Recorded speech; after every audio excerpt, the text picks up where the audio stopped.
Hello, my friends.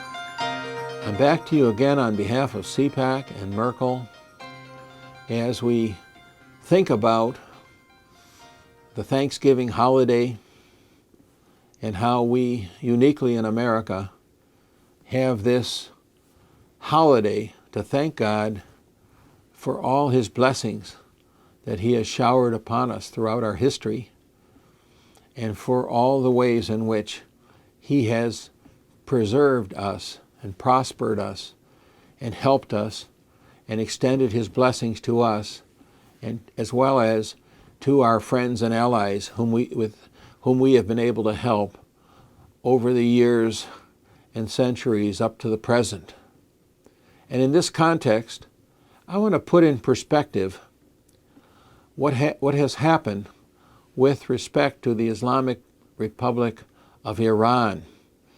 And it's been some months since Congress was unable or unwilling overall as a body to override the president's agreement with the Iran theocratic regime. Now that agreement was supposed to control and stop the path, block the path to Iran's achievement of nuclear weapons. Well, each day we see more clearly that in no way was that path to nuclear weapons, to enriched uranium and nuclear warheads, in no way was that path blocked. In many ways, it was paved to ensure that sooner or later, and sadly perhaps sooner than anyone is in an official capacity is willing to admit, Iran may have nuclear materials and nuclear warheads for their missiles and their bombs and so forth.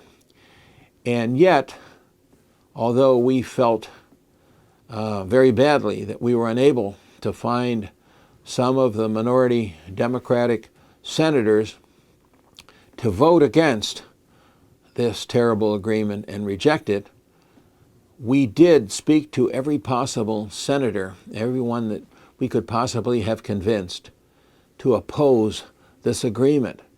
Now I think many of them have second thoughts and are wondering what more can they do, what more can Congress do to control this terrible regime in Tehran. It's not about Iran the nation or Iran the ancient Persian people, but it's about this theocratic regime of the Ayatollahs and their military security and intelligence henchmen who actually are the foremost state sponsors of terror in the world, the foremost state sponsors of terrorism in the world, always one of the top three violators of international human rights, oppressors of people, their own and people who get into their clutches, into their so-called legal system and so forth. And also, Iran is spreading its theocracy, its version of Shia hegemony, control throughout the Middle East to Lebanon, Syria, Iraq, Yemen, and beyond. And it also, of course, has shown that it is violating international agreements which it has signed against development of intercontinental ballistic missiles. Iran is developing and testing ICBMs that can reach all parts of the globe, including America.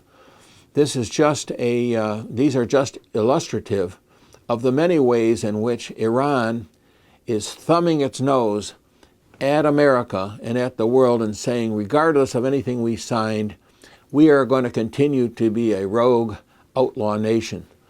So at CPAC, we have been developing a unique and we believe very effective new piece of legislation called the Human Rights Enforcement and Protection Act of 2015.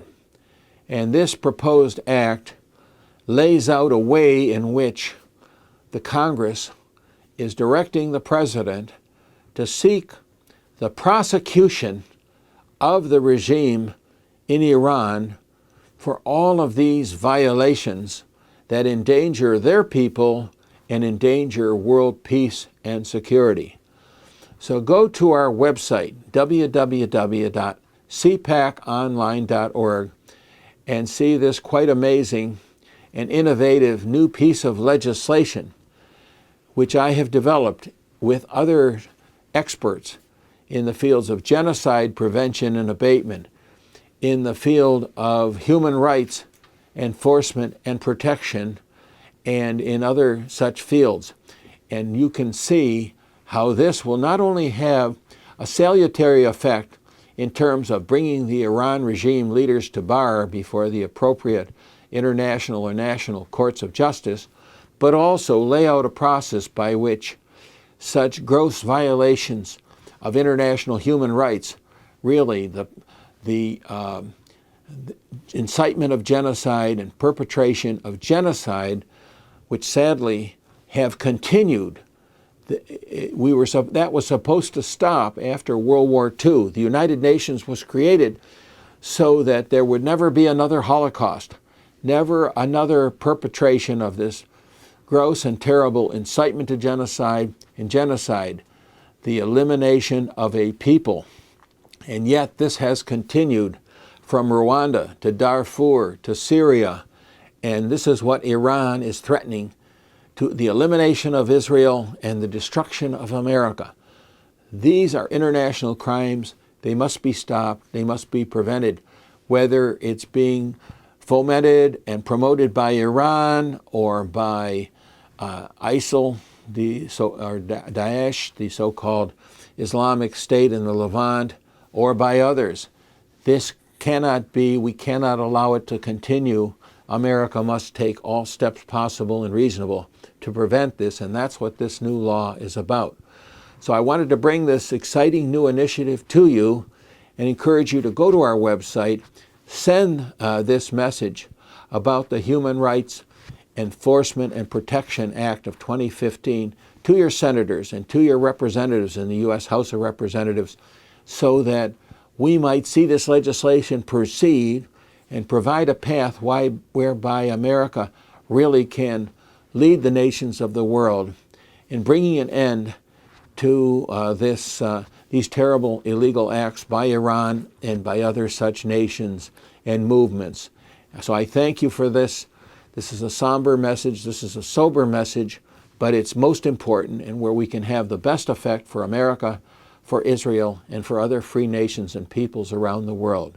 Once again, please go to cpaconline.org, take that legislative action, and while you're there, join or renew your membership in CPAC, or if you've already done that, go to Merkel.org and either send a very generous one-time gift or sign up for a monthly giving program to Merkel. It's tax deductible, and thereby Merkel can do all the research and studies and provide all the support that CPAC needs.